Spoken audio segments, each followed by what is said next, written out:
et toujours vivre le bien tu fils bilile le kamalo bana ebele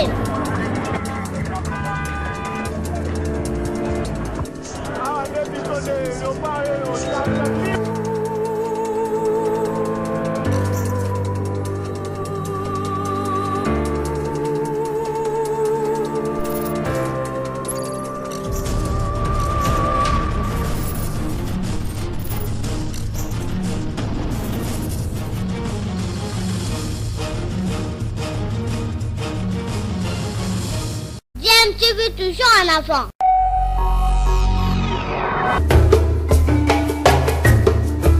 Balobi narrative ezobeta masolo ya sika makambo ya sika na narrative vous s'abonner et belé vraiment contenu yangai au bon moment liboso na bino c'est votre humble servante grâce à l'utama autrement dit ma dégradé la presse balobi nous salamde ezana narrative ndombolo aso soit artiste nyonso balobi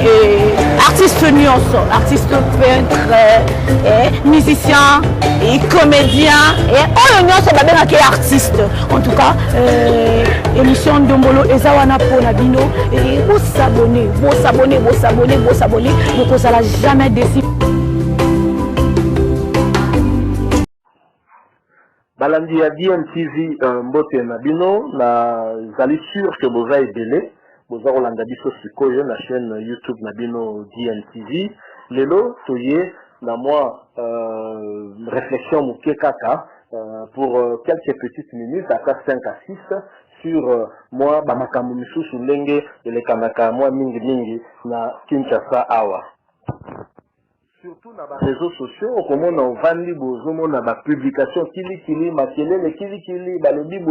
boye neti mikolo eza sikoyo que 2020 année ya ba action fati béton nzela oyo et memaka vers Jelem na commune ya Gombe côté ba sosima kuna efungwa mibodi kenzela wana zali nzela oyo sika résidence ya mokonzi ya kala ezalaki et donc ba barrière ezalaki na nzela wana ezalaki facile na ko accéder na nzela wana te même bato bavandaka na côté wana po kende kotala ye ezalaki vraiment compliqué parfois esengeli yenda bima ya kozwa yo po ta mosusu bo franchir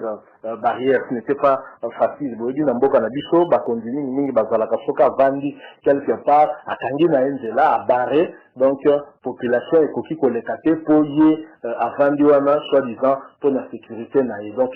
ezali moi ba habitude moko boye oyo ezalaka vraiment mingi na continent na biso awa na Afrique évidemment na Jelem wana pe ba barrière ezalaki vraiment ebele ozomona ke ba soda ba ya garde républicaine bazali wana pe pona au traverser ezalaki penza facilité alors malgré que régime échangaki et que président honoraire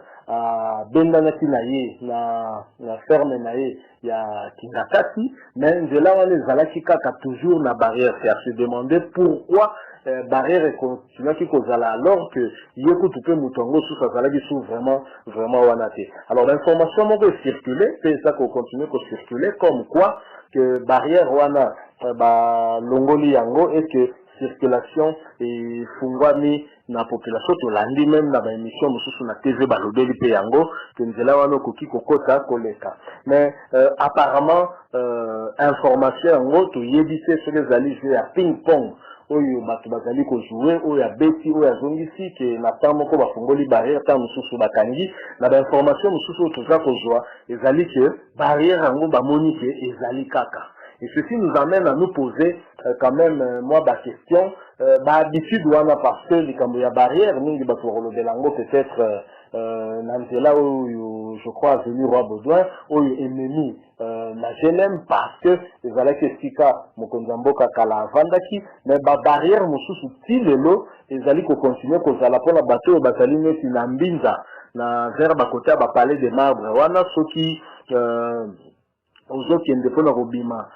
Delvo omona kezali na banzela mususu bakoto wana oyo barrière ezali oyo basoda bazana bakanga yango toyebaka te ti lelo soki ba barrière wana ezalaka mpona nini esengeli na kolongola ba habitude wana po ezali ba habitude moko mabe surtout ce qui est encore pire oyo ezali que moto bateli barrière azali pe chef de l'État et donc nous ne voyons pas pourquoi est-ce que barrière esengeli ezala na nzela empêchant même bavoisin bakoka pour circuler librement ezali vraiment malamu te wana ezali bahabitude moko mabe esengeli na biso ko bannir. Hein? Donc, d'abord, pouvoir rattraper la population esengeli na ye akoka kovake librement, mais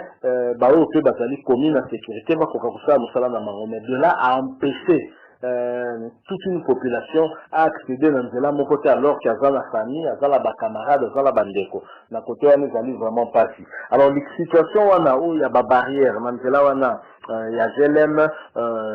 est-ce que fungwami? Est-ce que bazo kangali susu, donc finalement tout veut battre, il y a un flou, donc la crédit n'a dit que nzele fungwami circulation zongi, mais d'après l'information mususu otoyoki neti kaka neti na botu ya lobby barrière ezalaki et que les lopes de susu na tongo ndire barrière et monanaki bon toza koloba au conditionnel parce que tokoki ko confirmer que kaka bongote mais tozali ko analyser comment que barrière wana ezali sous la raison d'être nangote donc barrière esengeli elongwa d'autant que ezali lisusu on va dire même domaine moko présidentiel que beaucoup se rappeler que quand Jean-Pierre Bemba Simanea ko bima prison à Yaki azangaki moyen ya kovanda na résidence na bango oyo ezalaka musika te na côté résidence et ancien chef de l'État ezalaki ba pesa ki raison que secteur wana ezalaki secteur moko présidentiel alors qu'il y a d'autres voisins oyo ba vandaka wana. Donc vous imaginez un peu comment na mboka na biso tokoki ko réfléchir si na niveau ya ko empêcher moto akende ko résider na ndako na yete ou eza ndako kutu zaka bandakala mais sikoyo moto yango pa azali sous na bokonzi te il n'y a aucune raison ya ko maintenir ma barrière na côté wana esengeli na nzela wana soki effectivement ba information autojui ezali s'avérer vrai esengeli la barrière wana ekoka réellement kolongwa to pe koka kolongwa définitivement parce que président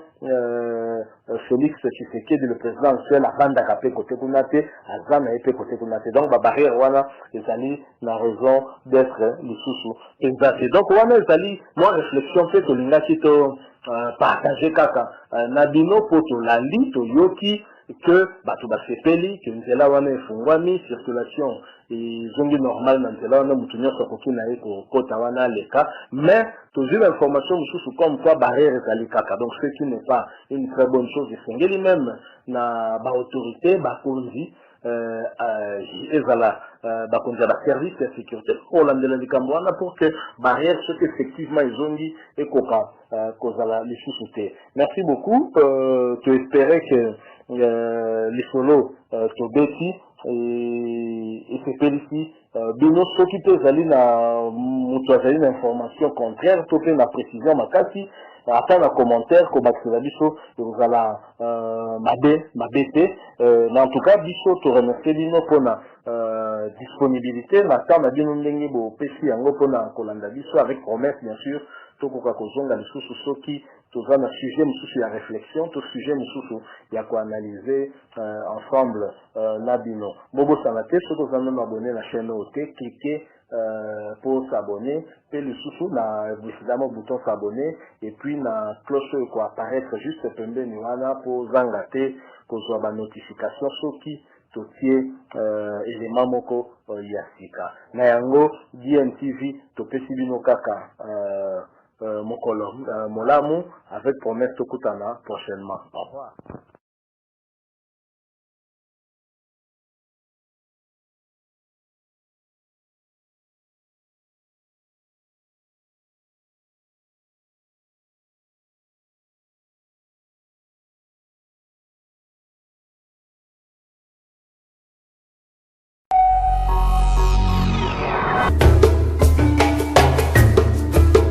Kindoki politique. Cadre moko pour la actualité politique il y a RDC. Abonnez-vous sur Narrative. Boya ebele. Sauf que vous niveau ka ba vrai vexé ya politique. Boya na Narrative. Abonnez-vous sur Narrative avec Abigail Mukenzi.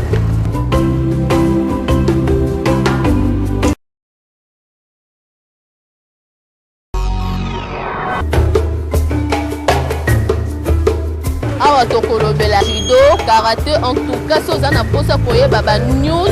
sur ba sport na yo osabone massivement sur narrative kozala de cité na narrative nyonso kokuta na kati et kozala vérité avec bonheur samedi